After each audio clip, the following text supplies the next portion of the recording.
नमस्कार दोस्तों, आज मैं आपको सुनाऊंगा सबसे बड़ा दान।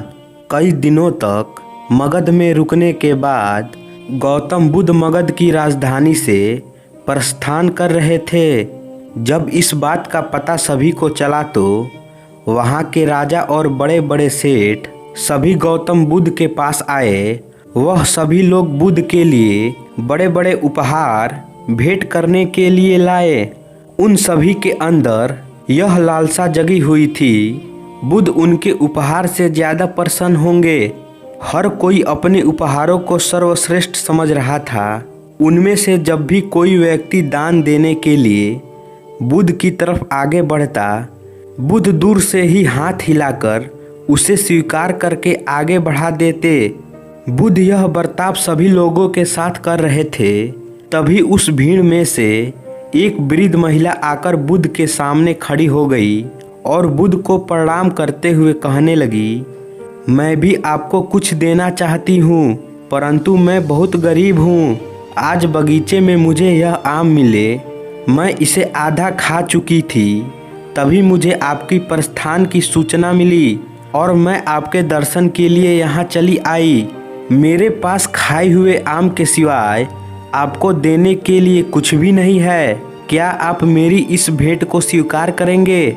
बुद्ध अपने आसन से उठे और उस वृद्ध महिला के पास जाकर और अपनी झोली फैलाकर उस आधे आम की भेंट को बड़े ही प्रेम पूर्वक स्वीकार किया। यह दृश्य देखकर वहाँ के राजा और बड़े बड़े सेठ आश्चर्य में पड़ गए। वहाँ के राजा महाराज बिंदुसार से रहा नहीं गया और वह बुद्ध से कहने लगे, भगवान एक से एक महंगे और बहुमूल्य उपहार तो केवल अपने हाथ हिलाकर ही स्वीकार कर लिए, परंतु इस वृद्धा के जुटे आम में आपको ऐसी क्या विशेषता दिखी जो आपको अपना आसन छोड़ना पड़ा? बुद्ध मुस्कुराए और महाराज बिंदुसार को समझाते हुए कहने लगे, इस वृद्धा ने मुझे अपने जीवन की समस्त पूंजी दे दी।